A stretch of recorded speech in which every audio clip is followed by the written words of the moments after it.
Welcome to Uncommon Knowledge. I'm Peter Robinson. A professor of biochemistry at Lehigh University, Michael Behe holds an undergraduate degree from Drexel and a doctorate in biochemistry from Penn. He's the author of a number of books, including Darwin's Black Box.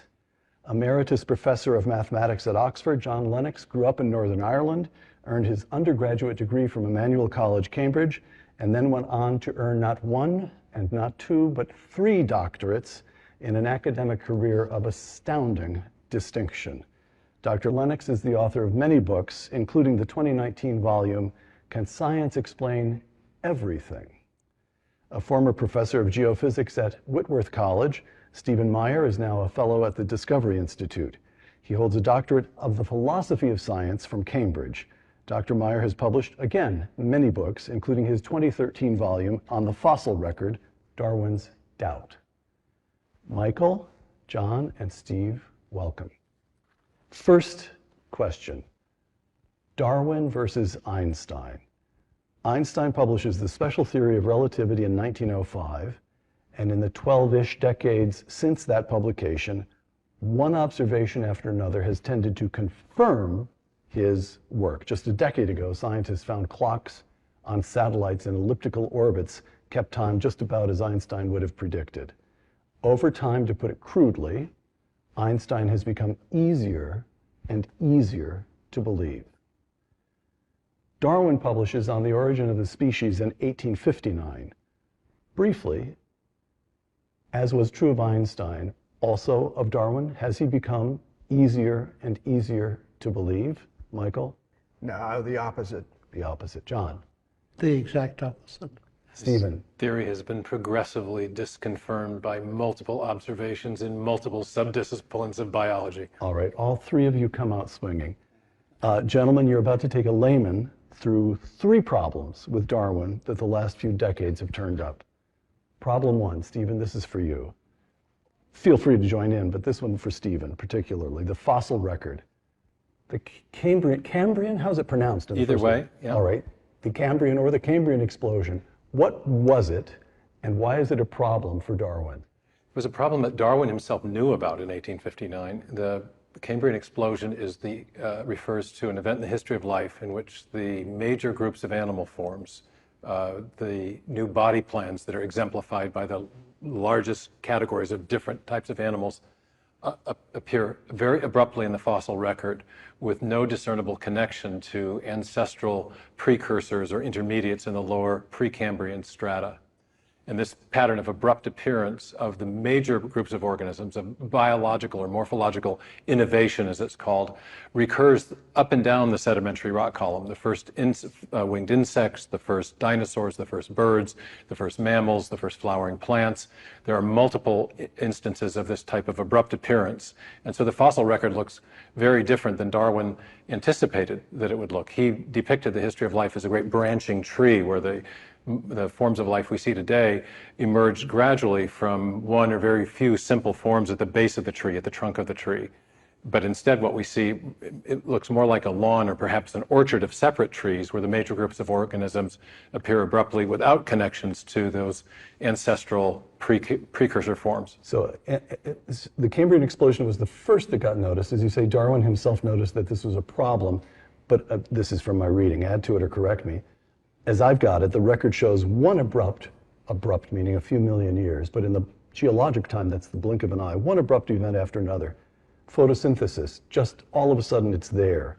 The Avalon explosion, the great Ordovician biodiversification event, whatever that may have been, the Silurian Devonian terrestrial explosion. Fish appear, birds appear, dinosaurs appear, mammals appear. Okay. So the obvious objection to this is, well, we've only really been digging since about Darwin's time.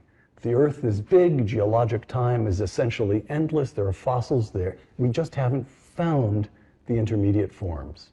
Right, that's an objection to the claims about fossil discontinuity that's known as the artifact hypothesis. The idea is that the missing ancestral forms are an artifact either of incomplete sampling, yes, or incomplete preservation. Right. The Cambrian explosion itself presents a very nice test of that artifact hypothesis.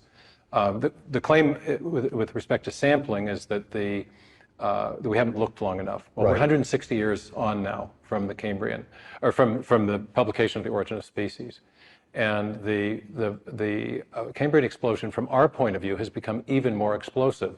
There are more new forms of life, more new animal forms known now in that Cambrian explosion event than there were in Darwin's time.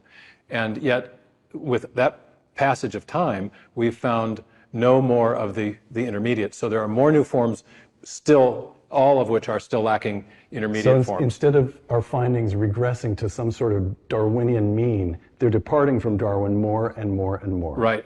Quickly, one last notion here, one last question on this before I turn to my big problem in life, maths, with John Lennox.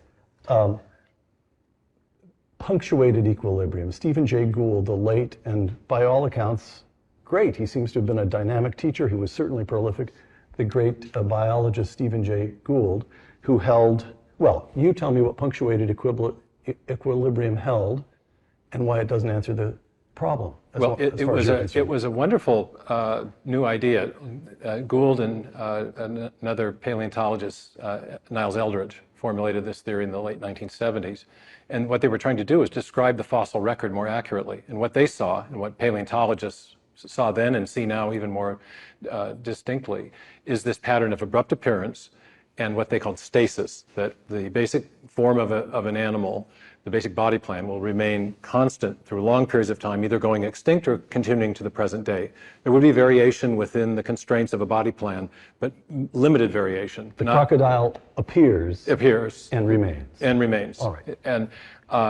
And so what they suggested was that there are these punctuation events where you have this sudden appearance and then this long period of equilibrium, of stasis. But they wanted to maintain that evolution takes place in fits and starts. Exactly. Evolution takes place in fits and starts. Right. And so it was a wonderful improvement in our description of the fossil record.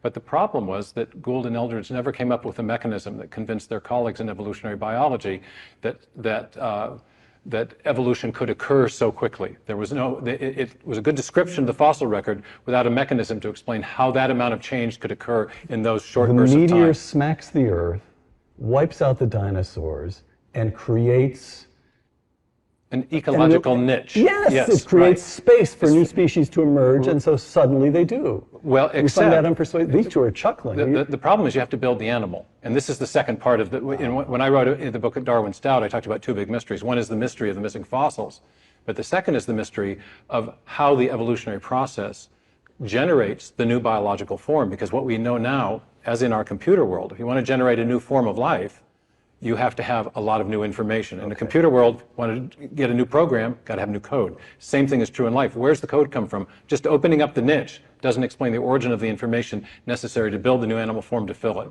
All right. Now we come to maths, the mathematical problem.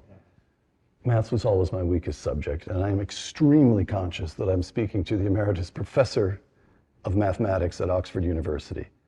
All right.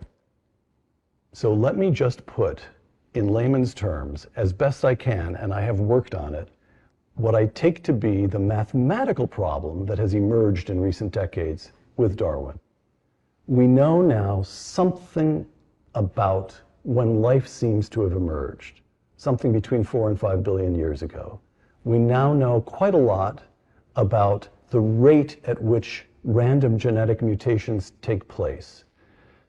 Darwin's theory suggests that evolution arises because random genetic mutations take place and natural selection acts on them. We also know quite a lot about how complicated it is to create proteins that function, proteins, chains of amino acids, a couple of hundred and longer, and the math simply doesn't work. From the beginning of time to the present, there is some number of mutations that had to have taken place to create the life that we see around us, and it just doesn't add up. Is that right, roughly? Oh, it's much worse than that. Because I think one of the very important things, and I'm not a biologist, but I do study the biologists as carefully as I can, is that Darwin's theory, whatever it does or doesn't do says zero about the origin of life. He didn't Right. claim to speak about the origin He of always life. presumes that the preexistence of a form from which other That's forms right. evolve. Okay. But unfortunately, for many years, Richard Dawkins obscured everything, obfuscated the whole situation. Dawkins, the Oxford biologist. That's right, because he said that natural selection, which Darwin discovered, and he describes it as a blind automatic process, Yes. is responsible for the existence and variation of all of life. Now, he later admitted, it took far too long to do it, that evolution in the Darwinian sense cannot be responsible for the origin of life, for the simple reason is that evolution, whatever it does or doesn't do, presupposes the existence of life. Right. So you have two separate problems here. One is the origin of life, which We'll goes come back to that one, I promise. Okay, We'll come to that goes one. back to the origin of information, as, Right. as Stephen has mentioned. But the second is just the sheer calculation. Now, you mentioned things in your questioning Yes, that I have to do with stumbled the through origin them. of life, proteins and so on. And one of my examiners at Cambridge was Sir Fred Hoyle.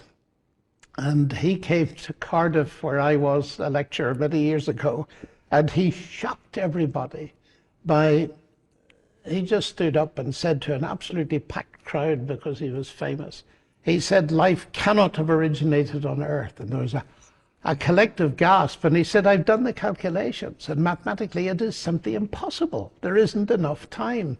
And I actually have a copy of those calculations at home. And he just said it's quite obvious if you do the calculations, and he puts it very simply and pregnantly, you know, rabbits produce rabbits and very little else. And what his mathematics, I think, showed him was that the innocent aspect of evolution, which we can all accept, that is, you get minor variations on a theme, which Yes. Michael here has dealt with so successfully in his book, The Edge of Evolution, that's non-controversial. But once you go beyond that and think of new animals, new body plans, all of that kind of thing. Darwin's Not book is The Origin of Species. It's Yes, not minor that's variations right. within species. That's It's the right. origin of species. But I think, you know, what cuts all this for me now is not what the mathematicians are saying, but what the mathematically conscious biologists are saying. Now, one of my friends in Oxford is a very distinguished biologist, Professor Dennis Noble, and he has just made absolutely clear. He said, neo-Darwinism, that is the modern synthesis, that Standard textbook theory that we all learn. natural about cell selection and biology, yeah. mutation doesn't need to be improved, it needs to be replaced. And he almost was quoting someone like Lynn Margulis, another very distinguished person, who said it's dead. So these are people who know about the calculations, who know about the complexity, and saying from that perspective, it's dead. All right.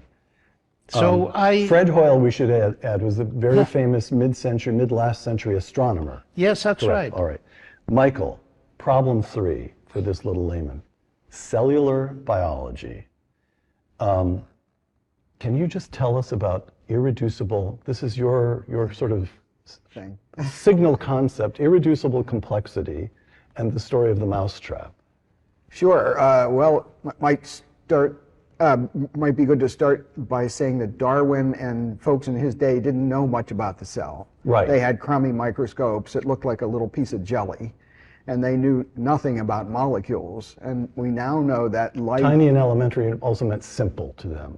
So Yes, biologically that's simple. correct. All So right. like Jello or a jelly, they thought it might just bubble up from the sea.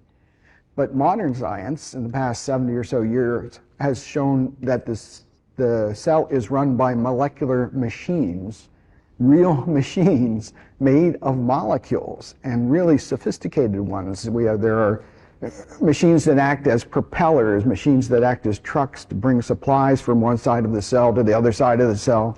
So when you magnify, these days we know enough about cells to know that they're not little blobs of jello. That's right. You get inside a cell and you're looking at a city. Yeah, pretty much. Yeah, that's right. It's got electrical apparatus, it's got vehicles, it's got information, it's got all sorts of things. And the problem with irreducible complexity is, if you think about it, machines are made of different parts. Say a lawnmower, it's got a blade, it's got a motor, wheels, stuff like that. But Darwin always insisted that his theory had to work by numerous successive slight modifications. It had to be very, very gradual. But if you try to build a machine like a lawnmower or a mousetrap, I like the mousetrap because that's so simple, even I can get it in my head. Yeah, just think of a mechanical mousetrap. It's got a number of different pieces. Now, if you wanted to build something like that slowly and have each part or each intermediate work, you've got a big problem because it needs all of the parts to work. It needs a spring, a wooden base, a couple other metal parts. And just to capture that concept, I invented the phrase irreducible complexity because it's complex, can't reduce it, or else take away one piece and it just doesn't work. And the mousetrap doesn't work. Right. Yeah. Therefore, it could not, the mousetrap, take away one piece from one of these fantastically complicated machines in a cell, right. It doesn't function and therefore could not have conferred an adaptive advantage. Right, and it could not be built gradually and improving each step of the way. Intermediate stages confer no functional advantage, therefore there's nothing for natural selection to select on the way from the simple to the complex. Okay. Michael, does that, what interests me greatly about that is the gradual building up is a stepwise ascent. Whereas, am I right in saying that contemporary biologists like Dennis Noble, whom I mentioned, are saying, but look, you have to take the whole cell into consideration, that this is top-down causation, and that would frustrate any concept of building things up anyway by numerous slight accretion. Is that fair to say that? If you go that way, then you have left Darwin far behind. Yes. And you've left randomness far behind. But they are doing that. They're leaving it far behind. But top-down is actually a metaphor for the action of an agent in arranging things with a plan in mind. Dangerous yes, stuff. right. You see, John Lennox just swats Darwin aside. For the two of you, it's a much more agonizing process. You try very hard to be fair to the man. Two quotations, Michael, two quotations. Charles Darwin in The Origin. If Darwin himself writes this, if it could be demonstrated that any complex organ existed, which could not possibly have been formed by numerous, successive, slight modifications, my theory would absolutely break down, close quote. That's Darwin. He puts the test right there in 1859. Here's Michael Behe. The question then becomes, are there irreducibly complex systems in the cell? Yes, there are many. Absolutely. As I said, the cell is chock full of machines. Machines need many parts. They can't be built by numerous successive slight modifications. But let me draw attention to one little sneaky trick that Darwin put into that quotation. He says, if it could be demonstrated that something couldn't possibly happen. Right. So he's putting a burden on his opponents to prove a negative, which science cannot do and never has. No theory has ruled out all rival theories to be accepted. But we have great evidence and that it can't, and we have absolutely no evidence that natural selection acting on random mutation could build much of anything. So here's the objection. The objection. I say this as if I know enough to be authoritative. Here's an objection. And the objection runs, all right, it's very hard to see how you evolve a mousetrap beginning with a little wooden platform. And true, it can't work until all the pieces are in place. On the other hand, suppose you do evolve it in 2 or 3 pieces and they sit around for centuries. They don't confer any advantage on the organism, but they don't harm it either. So they're these strange accretions on which natural selection is neutral. It doesn't select for them, but it doesn't select against them. And then after eons and eons, we worry about the maths later, after eons and eons, the final piece drops into place and suddenly it functions. Plausible? No, that's ridiculous. I mean, realistically, would you... He's being very careful of Darwin, but he's swatting me aside. Right, go ahead. No, if you think, suppose you didn't have a mousetrap. So you say, well, I mean, what can I do? I'll just go into my garage and pick out a few pieces that would function. as a mousetrap. And you say, well, I need a spring. Well, here's one in this grandfather clock I have. You know, you wind Right. up, I'll just use that. And I need a hammer to squash the mouse. I'll use this crowbar over here. But the pieces aren't adjusted to each other. You can't just take random pieces and put them together.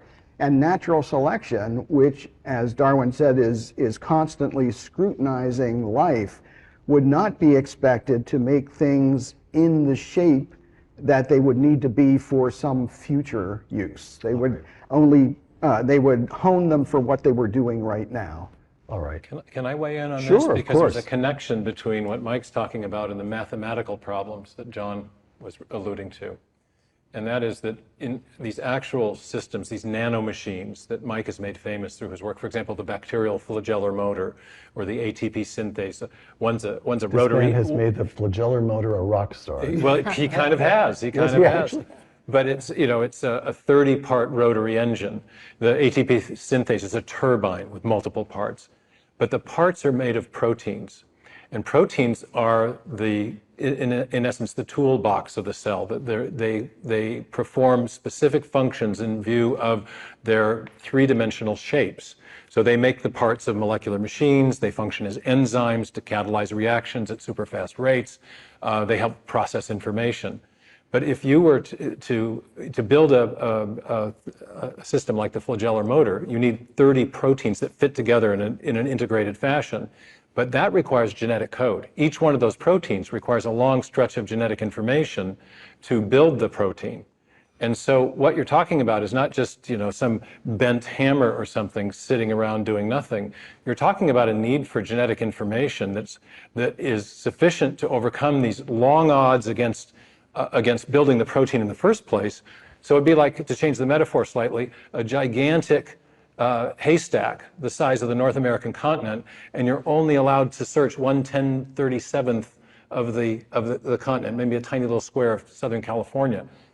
If that's the case, are you more likely or less likely to find the needle? To find the needle? And the answer is you're overwhelmingly more likely not to find the needle than to find it, which is to say the mutation selection mechanism lacks the creative power to generate new biological information. Close to the creative. Exactly, We're and talking that's for about- one that's protein. one protein out of 13 proteins necessary to make the waving little tail, which is only one machine. All right. Yeah. And that, in a sense, is before you said anything about the fact that the information required is linguistic. And linguistic language is not produced by random processes. Right. And this is a hugely Linguistic, important you've got to explain thing. what you mean Well, by that. It's take the- linguistic in the way the Take DNA... the human genome. Code, maybe. Exactly, Ah, yes. code, all The right. human genome is the longest word we've ever discovered. And we can call it a word because it's written in a chemical language of 4 letters. And all those letters, strung out like a computer program, have got to be in the right order. Otherwise, it breaks down. I mean, most programs, if you change a letter, that's the end of the program. So we're dealing with something absolutely gigantic in terms of probabilities before we even think of the extra complexity that arises through the folding of the proteins and all the epigenetic information that's been discovered in recent years that That's then information beyond DNA that controls how the becomes lower level information is used. bewildering Yeah. in its complexity. And therefore it becomes a huge stress. And my own simplistic view is to say I prefer an explanation that makes sense to one that doesn't make sense. All right. If I could add just Sure. a little something, we're talking about this ultra complex machine, the bacterial flagellum, and saying that Darwinian processes are laughably inadequate to explain it. But I want to point out that it can explain things a whole lot more simple than a bacterial flagellum. We talked about how many amino acids these things have, and there's 30 proteins and 400 amino acids, and so 12,000-ish or so. But in order to develop resistance to the anti-malarial drug chloroquine, it took trillions and trillions of malarial cells, Plasmodium falciparum, to get 2 crummy mutations. 2, and we're talking about 12,000 for the flagellum. Now, trillions, and for each extra mutation, it goes up exponentially. That, you know, Steve was talking in exponential language, but that's another factor of a trillion for another one, and another factor of a trillion for the next one too. So this is truly, truly, you know, even much simpler things than we've been talking about are beyond Darwinian processes. I just want to add one little cute thing, is that these days scientists can do evolution in the laboratory, grow bacterial cultures and for a long time and see what happens. And a man named Richard Lenski, a biologist at Michigan, did this for a bacterium called E. coli. And one of the first mutations that he saw that really helped the bacteria grow faster was when it deleted the genes, got rid of the genes for the bacterial Instead of adding information, flagellum. it's dropping it. Exactly, and that's something we haven't touched on yet, but it's oftentimes a whole lot faster and easier to get rid of stuff and to improve a species' chance to survive and prosper than to But you build can't stuff. get a new species by dropping out information, by becoming That's- stupider. That's But correct. adding new capabilities requires new proteins, which requires solving this combinatorial problem, this search for those exceedingly rare sequences among the vast number of gibberish sequences that don't do anything Okay, useful. little So again, parenthetical. you're back to the needle in the haystack problem. This is the layman struggling to understand this again. Copernicus says the Earth revolves around the sun. Had he had access to telescopes that would be developed not that many decades later, let alone to the instruments we have for searching the heavens today, he would have understood immediately that that suggestion was ridiculous, right? And so what we're talking about here is... You think you mean vice So versa? excuse me, I've got it the other way around. I've got it the other way Yeah. around. Copernicus is the one who the old Ptolemaic system. Right. Okay, so the Ptolemaic system, which persists until what? I don't want to get Galileo mixed in all this, but we get 1543 or this something like that, into yeah. the 16th century. Yeah. Telescope, which Copernicus figures out that that's partly because of the technology. He can see what they couldn't see before. All right, so Darwin's a little 170 some years ago, and it was plausible that the little tiny cell was a blob of jello in the old days. But now, thanks to Behe here, we can look into that cell, and we have the same experience going into smaller and smaller dimensions that telescopes had going into the larger and larger dimension, which is every time we look, it becomes more complicated, deeper, richer, more mind-boggling. Is that roughly correct? That's roughly right, and it starts back in the... Importantly correct. Yeah, it starts back in the 1950s, you know, with Watson and Crick, and what historians of science now call the molecular biological revolution. They, of course, elucidated the double helix structure of the They molecule. discovered the language. Exactly. They discovered the structure of the molecule in 1953, but it's Crick who makes the important breakthrough in 1958. He was a code breaker in World War II, and he formulates something called the sequence hypothesis. And he proposes that the 4 chemical subunits that run along the interior of the DNA molecule they're called nucleotide bases, or just bases. He proposes that they are functioning like alphabetic characters in a written text, or like, for example, the zeros and ones in a section of software today. That is to say, they perform a function as a group, not in virtue of any of their physical properties, but in virtue of their sequential arrangement in accord with an independent symbol convention, later discovered and now known as the genetic code. And over the ensuing 7 or 8 years, Crick's sequence hypothesis was confirmed by a series of experiments on both sides of the Atlantic, and that gave us this new informational understanding. The information revolution came to biology, because what we realized is that inside the cell we have a complex information storage, transmission, and processing system. And to explain the origin of life, you've got to explain that. And to explain any new form of life, you've got to explain how you can take a section of code, randomly change it, and hope to come up with another section of code without destroying the function of the code you started with. So the three of you, I want to get to the way science, capital S, is responding to people such as the three of you. But the three of you are not some sort of throwbacks saying you're attacking all that civilization stood for. what you're saying is, wait, we know more than they did. Look at the newest information. You are champions for the latest science, not for some sort of retrograde worldview. Is that's fair? I think it is fair. I think it's worth saying you accused me of swiping Darwin aside. I don't swipe him aside. He observed some very interesting and useful things. He was a good writer too. But he was. But he was limited by his time. And we also have in addition something that we haven't discussed at all. And that is that ideas that were perhaps crystallized by Darwin had existed a long time before, where there was nothing of what is called science. Lucretius had them. In fact, if you read De Rerum Natura, Lucretius' book on the nature of life, he gets almost everything Darwin does, except for the transmutation of species, and he deduces it from materialistic philosophy. Because one of the things that... Give me a yes, century. I can. What century is Lucretius? Oh, he's in the back of the 1st century, but he was building on stuff even earlier, going back to the early Greeks of Democritus. And the point of that is important.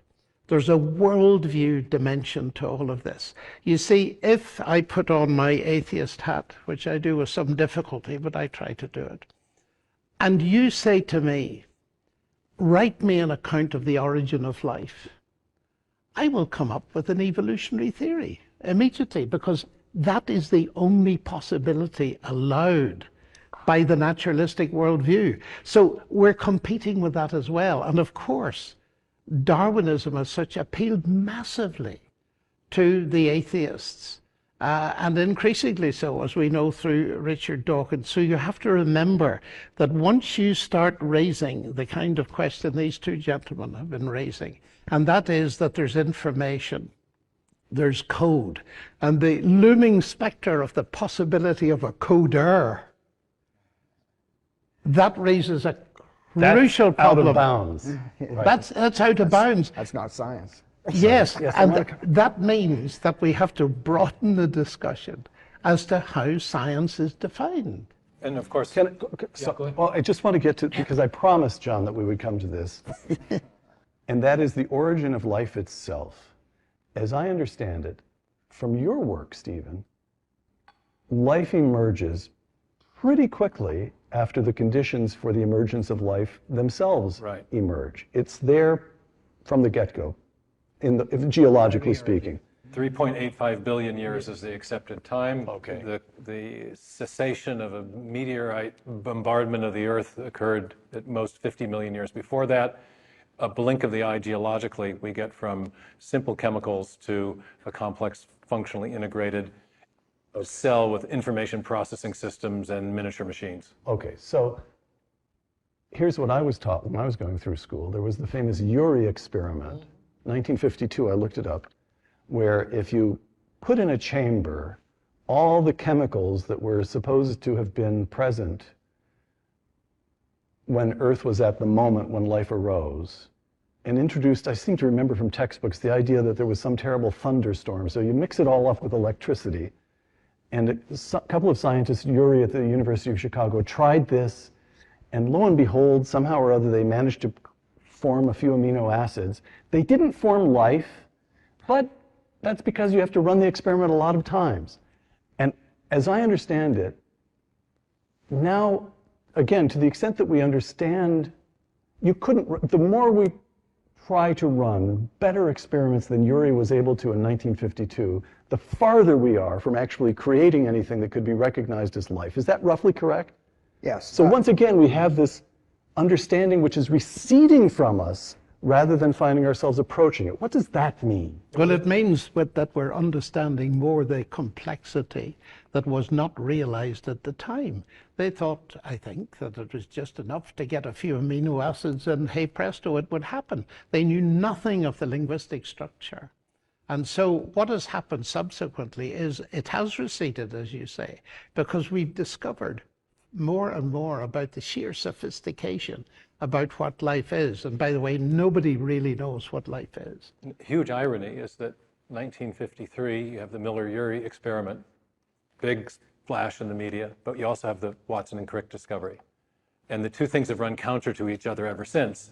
Miller and Urey produced 2 or maybe 3 protein-forming amino acids out of the ensemble of 20 that you would need to build a whole protein. But more importantly, they didn't show how you could sequence the amino acids properly to get them to fold into proteins. To do that, you need instructions. And those instructions were found on the DNA molecule.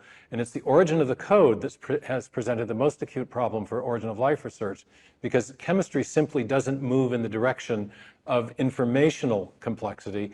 It moves in other directions. One other origin. You can't get from chemistry to code. That's the problem. If I could just hop in just for a sec. Yes.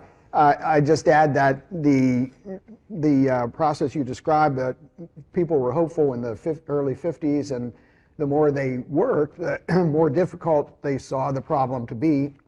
That means you're barking up the wrong tree. That's the signature of a wrong idea, because if you have the right idea, you expect future results to support it. Again, like Einstein. Exactly. But on the other hand, Darwin thought the cell was a little glob of jello. But the more and more we find, the more and more sophisticated genetic code, splicing of DNA, molecular machinery, and so on. That's, for an intelligent design proponent, that looks like you're barking up the right tree. All right. There's another irony about all this, because much more recently, I think it's Jeremy England, dug out the test tubes that were used in the Miller-Urey experiment and discovered on examination that there were more amino acids in them than Miller and Urey had originally discovered. And Dan Brown, the novelist of that time, picked Da Vinci Code man. Picked this up in a book that he entitles Origin, and used this to develop his theory of the origin of life, to which the scientist Jeremy England, who'd done this work, took great exception. And I think, Stephen, being the historian, you'll probably explain exactly what happened. Well, I mean, again, the big problem is not making amino acids. It's sequencing them properly. It's like getting a bag of Scrabble letters and thinking you've got a triple word score. You've got to arrange the letters in the right way and put them on the board in the right place for them to actually convey information. One more sudden emergence. Man. The anthropologist John Hawkes. I can't remember whose work I read this in. Maybe yours. Maybe yours. Anyway. Probably not mine. John Hawkes is an anthropologist, and he argues that about 2 million years ago, our genus, Homo, just appears. Quoting Hawkes, no gradual series of changes in earlier Australopithecine populations clearly leads to the new species, and no Australopithecine species is obviously transitional. Close quote. Well, we don't seem to have descended from apes. Or at least if we did, it ain't in the fossil record. What does that tell us? It's one thing to say, well, where did the dinosaurs come from? But we have this notion from textbooks in school on humankind arising from We've all seen the artwork, right? All seen the artwork. So what does this tell us? Well, it's another example of an abrupt appearance of morphological innovation in the history of life. There are two such big bursts of innovation in the history of mankind. The first is the sudden emergence of the genus Homo. The second is what's sometimes called the cultural Big Bang, the evidence of higher cognitive capabilities that occurred within the last roughly 40,000 years. Homo is 2 million years ago. Right, you get Homo erectus, but in the last Homo would include Neanderthal and... Sure. Okay. Yeah, but within the last 40,000 years, you get the first agriculture, you get the first cities, you get the first written language, you get the first representational art. And so this is another big bang of innovation. Suddenly the cultural revolution is also occurs very suddenly. Okay. Is it a problem for Darwin that Bach lived? What series of adaptative advantages could possibly have produced all those cantatas?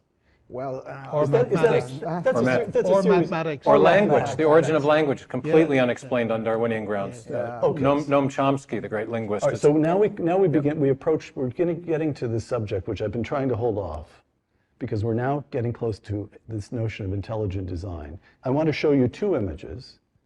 Serious question: which image is more scientific? Which image contains more information? Which image contains more reality? Here's image one, and there's image two. Serious question: which contains more information? I'll take a stab at that. Yeah, sure.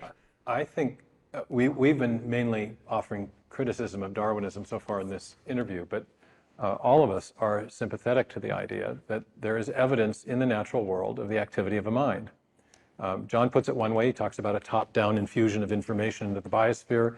Mike and I talk about the concept of intelligent design.